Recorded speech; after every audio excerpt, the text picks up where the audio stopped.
अच्छा, पहले तो अब ये बताइए कि ये गज़वाए हिंद का कॉन्सेप्ट जो है, क्या ये रियल है? मतलब अभी आपने मुझे बताया कि ये हो चुका है, लेकिन क्या ये इस नियत के साथ हुआ है कि हमें कि इस धरती पर सब जगह मुसलमान ही होने चाहिए? क्योंकि आबादी बढ़ती है, कोई कहेगा कि अरे भाई, आबादी क्या हिंदुओं की नहीं बढ़ रही? आबादी क्या, तो आबादी मुसलमानों की क्यों नहीं बढ़ेगी? तो एक देश में अगर मुसलमान ज्यादा हो गए तो क्या हम उसको कहेंगे कि वहां पर उसको फतेह करने के लिए वहां मुस्लिम आबादी बढ़ाई गई है? नहीं, देखिए, एक होता है, एक जैसे आप हिंदुज्म को देख के लेके चलें, ये जो जो दो तरह के रिलीजन फेज बटे हुए हैं। एक है जो धर्मांतरण में यकीन करता है, पॉलिटिसाइजिंग में। एक है जो नहीं करता है, जैसे ज्यूज नहीं करते हैं। हिंदुज्म में, सनातन में कभी कंसेप्ट ही नहीं था कि दूसरे को करो। सबसे पहले ये कंसेप्ट आया क्रिश्चियनिटी से पहले आया बुद्धिज्म से। बुद्धिज्म में भी ये कॉन्सेप्ट आया, and that was a reason जो बहुत से लोग कहते हैं कि it was a conflict between Brahminism, superiority of Brahminism versus Buddhism.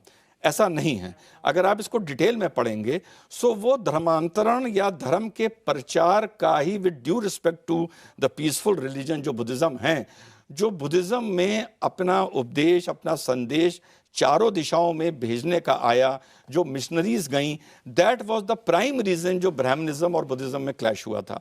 तो कुछ ऐसे रिलीजन्स हैं, फेस हैं, जो धर्मांतरण या स्प्रेड में सिस्टमैटिक तरीके से यकीन रखते हैं, और इस्लाम ऐसा करता है, और ऐसा इस्लाम में करता है, क्रिश्चियनिटी भी ऐसा करती है, और इस सोच के साथ होता है कि पूरी दुनिया में केवल इस्लाम ही होना चाहिए। एब्सोल्युटली। ये हमारा ये मानना होता है मुस्लिम का कि अगर हम टाइम क्लॉक से देखें तो मुस्लिम इस बात पर बड़ा प्राउड फील करता है कि 24 आवर्स में कहीं ना कहीं किसी ना किसी वक्त अजान दी जा रही होती है। जब मैं आपसे बात कर रहा हूं, कहीं ना कहीं दुनिया के किसी कोने में अजान हो रही होगी। एंड अ मुस्लिम फील्स बहुत प्राउड इस बात पर कि हमारा अब ऐसा एक मानता है कि 24 आवर इंटू 7 दुनिया में कहीं ना कहीं अजान हो रही होती है। दैट इज़ वाई हमारा ये मंशा होती है, हमारी ये सोच होती है। इसको अगर अब इसको कोई वॉलेंट तरीके से करे, कोई किसी को लुभा के करे, कोई पीसफुली संदेश से, मैसेज से करे, वो एक अलग बात हो सकती है। बट यस, अगर कोई भी मुस्लिम किसी को इस बात के लिए कन्विंस कर ले जाता है that Islam is a better faith, better religion, इस्लामी एक तरीका है जिससे आप खुदाई तक पहुंच सकते हो, अल्लाह तक, परमेश्वर तक पहुंच सकते हो, तो वो उसको कोई अदर मुस्लिम इस चीज़ के लिए कम से कम डिस्करेज नहीं करेगा, या तो इनकरेज करेगा, या स्ट्रैटेजिकली चुप रहेगा, इग्नोरेंस दिखाएगा। अच्छा, फिर आपने ये कह दिया कि गज़वाए हिंद किसी, अगर इस शक्ल में नहीं कि सारी आबादी हिंदुस्तान की मुसलमान हो जाएगी, लेकिन निजाम के लिहाज से, रूल के लिहाज से, आपने कहा 2062 तक भारत इस्लामी राष्ट्र बन जाएगा, भारत पर इस्लामी रूल होगा। नहीं, मेरा मतलब यह था कि वक्त के साथ जो गज़वाए हिंद है, इसकी डेफिनेशन और इसकी अप्रोच बदलती जाती है। कभी तलवार के उससे हुआ, कभी लालच से हुआ, कभी सूफिज्म के पैगाम की वजह से हुआ। सो अब आज के इस नए बैकड्रॉप में अगर आप यूरोप भी देखें, आप लंदन देखें, ब्रिटेन देखें, इंडिया देखें, तो अब जो कंसेप्ट है वो चेंज होगा। Now it is a democratic concept. Now it is a concept कि हम इस्लाम फैलाएंगे और हम आप ही के संविधान के दायरे में रह के फैलाएंगे। दैट डज नॉट मीन कि इस्लामिक मुल्क होगा। जब आप ये देखिए कि जब 1947 में बंटवारा हुआ था तो मुस्लिम्स की आबादी कोई 55% तो थी नहीं, 24% थी। 24% में बंटवारा हो गया। आज अगर हम स्टैटिस्टिक्स को सही मान लें और अपनी तरफ से कोई हाइपोथेटिकल फिगर ना दें तो हम 15% मान के चलते हैं, और 1947 से अब तक करीबन 3 या 4% की हिंदूज की परसेंटेज में गिरावट आई है। हमारी करीबन 6% की या 5% की बढ़ोतरी हुई है। जब ये 25-26% पहुंच जाएगा तो लोग कहते हैं साहब 50 साल बाद इंडिया में मुस्लिम्स की मेजॉरिटी होगी। मैं कहता हूं नहीं होगी। कीपिंग कि मुस्लिम हिंदूज की आबादी इसी दर से बढ़ रही होगी, कीपिंग इसी तरह से डेमोक्रेटिक प्रोसेस होगा, कीपिंग मुस्लिम्स की आबादी हिंदूज से 0.20% या 25% मात्र गिरावट मुस्लिम्स की भी आई है, पर हिंदूज की भी आई है, दोनों तरफ की आई है, पर अभी भी मुस्लिम्स हिंदू से 20% ज्यादा हैं। ये 20% का असर पहली बार आपको ग्रोथ में 20% ज्यादा है, ग्रोथ में 20% ज्यादा है। ये आपको पहली बार जो एहसास होना, इसकी हीट या इसकी कंपन जो आपको एहसास होगी, keeping all parameters and variables same, जैसे हम थीसिस में स्टडी करते हैं, रिसर्च में, 2047 से ये कंपन शुरू होनी आपको सुनाई देगी, एहसास होनी शुरू होगी, द हीट।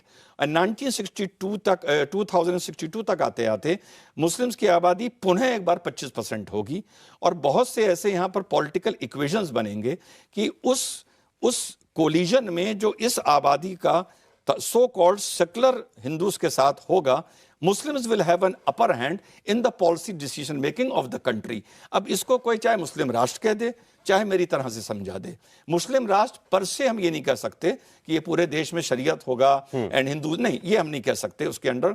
लेकिन इस देश में कश्मीर की तरह, बंगाल की तरह, केरला की तरह बहुत सी ऐसी पॉकेट्स होंगी जिनको अगर आप इस तरह से, बहुत से ऐसे शहर होंगे जहां पर उनकी एक तरह से आप एक बिना लिखी हुई या नॉन लीगल एक हुकूमत सी चल रही होगी, एंड वहां पर अगर आप उस चीज को ठीक करने की कोशिश करेंगे तो ऐसे बहुत से पॉकेट्स होंगे इंडिया में जो अपने आप में एक लॉ एंड ऑर्डर प्रॉब्लम बड़ी सीरियस क्रिएट करेंगे, और जहां पर सरकारें और पॉलिसी डिसीजंस जो है वो मुसलमानों के मुताबिक होंगे। ये मोरलेस, यस, मेरे हिसाब से इन 2062 कीपिंग ऑल पैरामीटर्स सेम। अच्छा, मुझे ऐसे भी लोग मिल जाते हैं कई बार कि जो कहते हैं कि अगर मान लो भाई भारत में मुसलमानों की आबादी हिंदुओं के बराबर भी हो गई या ज्यादा भी हो गई, तो क्या फर्क पड़ जाएगा कि भारत तो संवैधानिक देश है, भारत कॉन्स्टिट्यूशन से जैसे आज चल रहा है तब भी चलेगा। आपने भी शब्द यूज किया हीट, कि हीट महसूस होगी, तो क्या हीट महसूस होगी अगर मुसलमानों की आबादी? नहीं, वो ही आपको हीट महसूस होगी साहब, जो जिसने भी आपसे बात बोली है। हम देखिए, जब भी हम कोई रिसर्च करते हैं या हम कोई एकेडमिक्स में जाते हैं तो हम पहले के जो एग्जाम्पल्स हैं उन्हीं को लेके अपनी फ्यूचर की स्टडी को हम इवेलुएट करते हैं। या तो हम ये देखें कि उसमें बहुत बड़े चेंजेस आ गए हैं, या तो हम ये देखें कि जब जो पहले जहां जहां मुस्लिम्स की आबादी बढ़ी वहां पर जो हुआ वो अब भारत में मुस्लिम्स की आबादी 50% 60% पहुंचने के बाद भी नहीं हो सकता, क्योंकि पिछले 100-200 साल में मुस्लिम्स में बड़ा ड्रास्टिक चेंज आया है towards mutual compatibility with other religions. अगर हमें यह देखने को मिल जाए तो उनकी बात सही है। सवाल उठता है क्या ये हमें देखने को मिलता है? जवाब है नहीं मिलता है। कितने ऐसे एग्जाम्पल हैं, मैं 1400 साल की बात नहीं कर रहा, रीसेंट हिस्ट्री की, कि जहां पर मुस्लिम्स की आबादी बढ़ने पर दूसरे को, और हमारे देश का एग्जाम्पल है 17 साल पहले पाकिस्तान बांग्लादेश का, 30 साल पहले कश्मीर का, तो हम तो इसी एग्जाम्पल्स के आधार पर अपनी आगे की बात रिसर्च करके पब्लिक प्लेटफॉर्म पे लाएंगे ना। अगर कश्मीर में फॉर एग्जाम्पल कुछ ना हुआ होता, अगर बंटवारे की बात कम्युनल लाइंस पे ना हुई होती, हिंदू मुसलमान अमन से चैन से देश में रह रहे होते, देश विकास कर रहा होता, तो शायद ये बात मैं ना बोलता जो मैं बोल रहा हूं। हम तो अपने तजुर्बे से सीख के बोल रहे हैं। इंडिया टीवी हर वक्त हर जगह डाउनलोड करने के लिए सर्च करें India TV news Google play store या ऐप स्टोर पर।